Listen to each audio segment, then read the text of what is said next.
À l'occasion de l'anniversaire du grand maître, nous accueillons la chorale de Zamunda. Écoute ça.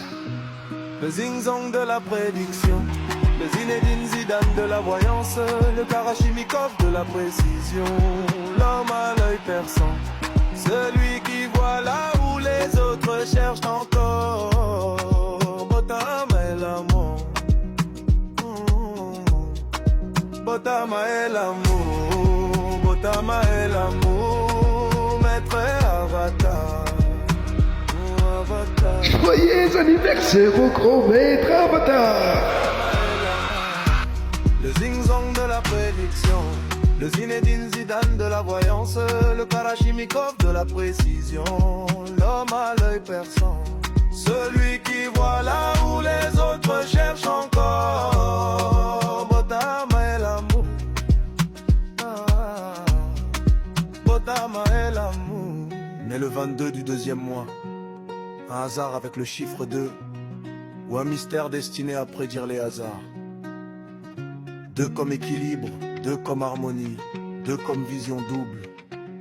Voir le présent et discerner l'avenir. Botama est l'amour, Botama est l'amour. Manzolo, équilibre de voyance, stratège de l'invisible, aigle qui plane au-dessus des événements.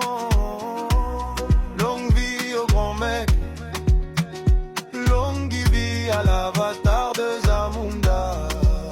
Jean-Pierre Manzolo pour le Congo, Kinshasa.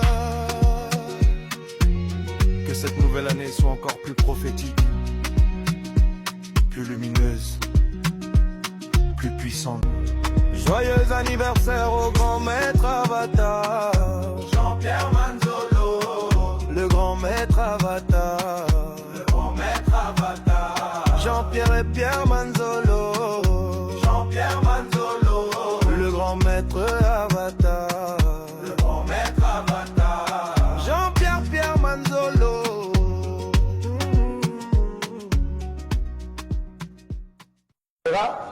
Expliquer biso na bopani nazala sincère vision nyonso ezalaka na dele nango ya inspiration ya faction nyonso ezalaka yosi mpe na dele nango soki dele nango eleki ya prévention eleki alors infraction ekwei vision nyonso yokazo botrouva lango solution avant te ekomi obligé ekoma maladi nyonso soki onéglige yango ekomi na phase finale lokola cancer basali dialyse yo okufa le 22 février date anniversaire nanga ezali date prévue ya suka oyo esengeli na travail yango soki eleki le 22 babengi nga yokazu nakei ezala mosika te lelo bongo na bandi oloba makambo depuis le 10e mois te.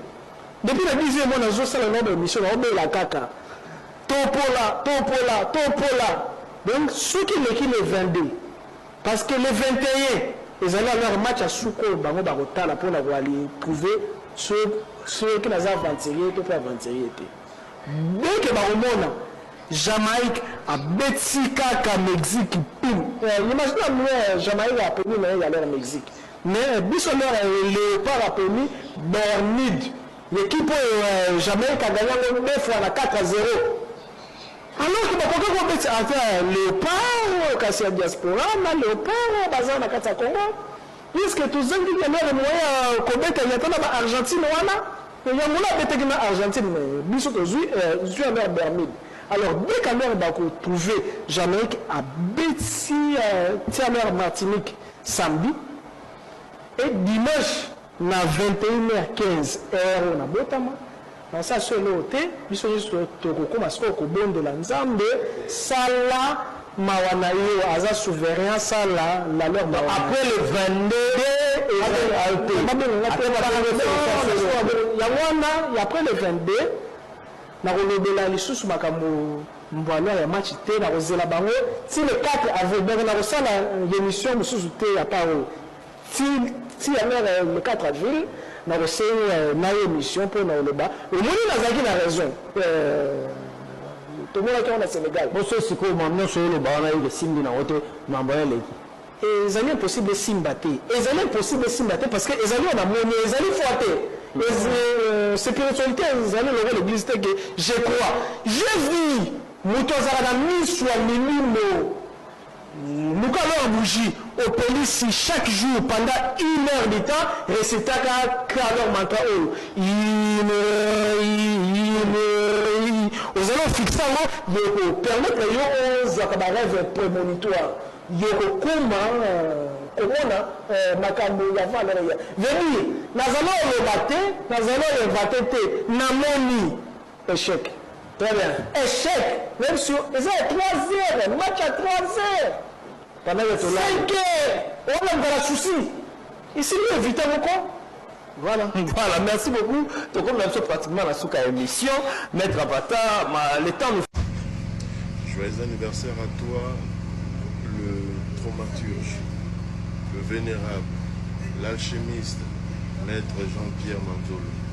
Ici, c'est Popol Mukelengi. Je te souhaite un très joyeux anniversaire et je profite de ce jour pour dire merci à maman, la maman qui t'a mis au monde parce que elle a gardé cette grossesse et aujourd'hui nous avons un maître qui est une richesse pour le Congo. Maître Jean-Pierre, tu fais partie des richesses du Congo.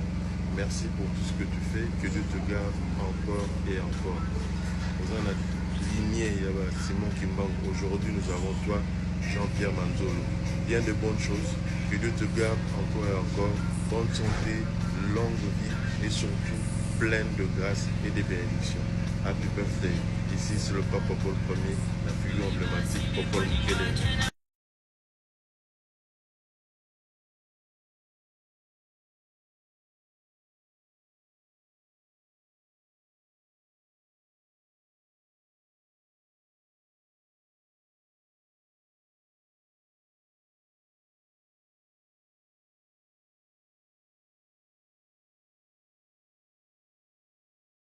Bien, en passant, Mbotemi na Maître Avatar, toyoki message oyo pesibiso, soki ba contacter yo ezala avant le 20. Donc soki le 20 ici eleki, ndeko na match ya Léopard oyo ko beta ko pour la qualification Coupe du Monde, ko lata mayote aux déçus. Kotala note na ko futela ngombongo na kotala na lounge bar moko boye na ville, msuto okutana déception.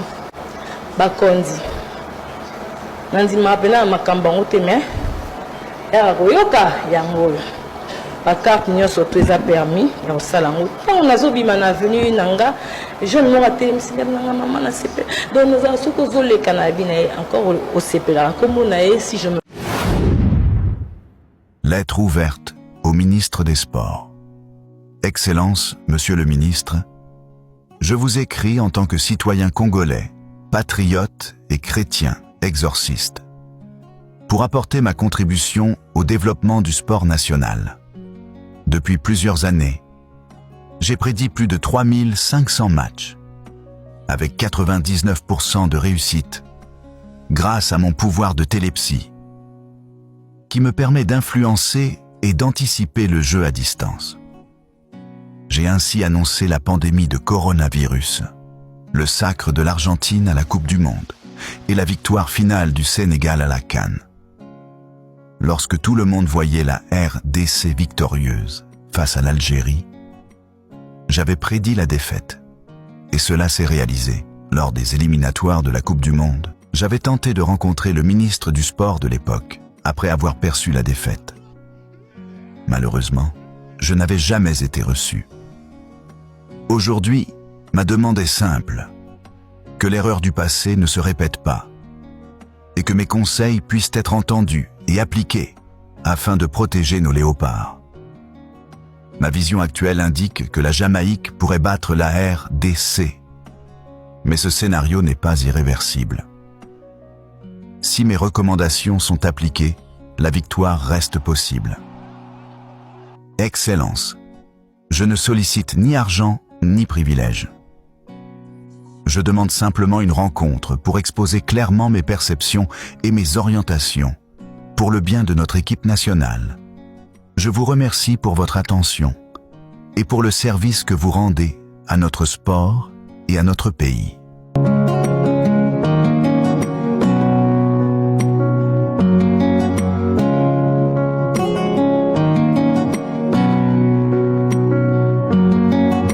Salam alam, nzamba pambolaï, pas congolais tellement bazaka inconscient, mais c'est quelqu'un qui a fait très bien son travail. Il avait assumé et habité match malam. Félicitations nzamba pambolaï. Pour l'équipe nationale Nabiso, ils ont échec. Tozongi sima makasi parce que Tolongwaki na kano il est na demi-finale. Même ballon Tolongwe na quart de finale. C'est pour te dire que c'est échec. Moi, nous avons 70%. Avec 50%, le ballon lui qui a sali effort, a sali effort. Tout bon, c'est équipe, il y a des problèmes. Il y a mon équipe qui est malgré qu'il a séparé dans la bateau. Mais il y a mon équipe qui comment le marqué qui est une mission on a fait Avatar. Alors que Sénégal a coupe, alors que tu es mondial. Donc à mon sur le bac qui s'est mis dans l'état congolais balukaï. À mon avis, c'est le moment. Parce que le football, nous avons des kiss. Oh, c'est les machines à Sénégal, ils ont kiss. C'est le moment où tu bongisa. Pendant moins de max, tu les latins au Mexique, tu gagnes le mondial. Ce qui te fait des carabouis, tu connais là. Et donc, ils sont habitués à football. La place où un match, tu as ma biche de bander au CK, tu bander au CP là. Alors, pas ça l'effort que tout CP là. Mais pour une équipe, entraîner la biche, Batsaba Pisaïba moyen, Balukaba. Les Congolais bazali banda bazako voler équipe na biso za na ba faiblesse ma casse to baksa après ma casse mingi c'est pour te dire qu'il faut que bon équipe nationale na biso pour gagner pendant que ça n'saka biso c'est football et donc ça n'saka biso c'est football na armée. Merci Ndeko Danuke.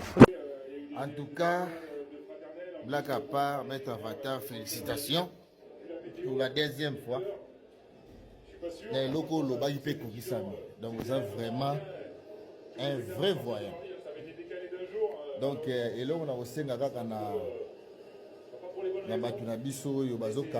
football et biso ya Congo. Pas ça mettre Avatar confiance. Ba benga e ba yoka e ba pesa chance et pas ba tumsus. Mais ba décevoir biso. To jouer l'autre côté, to poula, to yoka pesoni. Si que bon mais quand on peut ça peut dans nos chances et pas mettre Avatar. Biso nyonso to ba congolais. Nous avons la posa ya coupe du monde wana to kende yango. Son excellence monsieur Boudim. Ce qui est le RDC et que Léopard a dit ce qui est coupe du monde, ils ont fait fier na yo.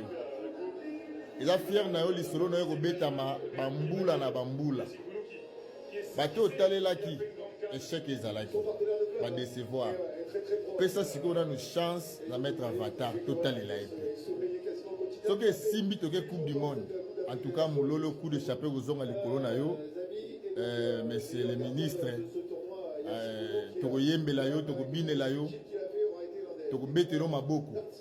Donc ça peut mettre Avatar chance. Il y a match auto qui nous bêta dans le mois de mars. Merci beaucoup.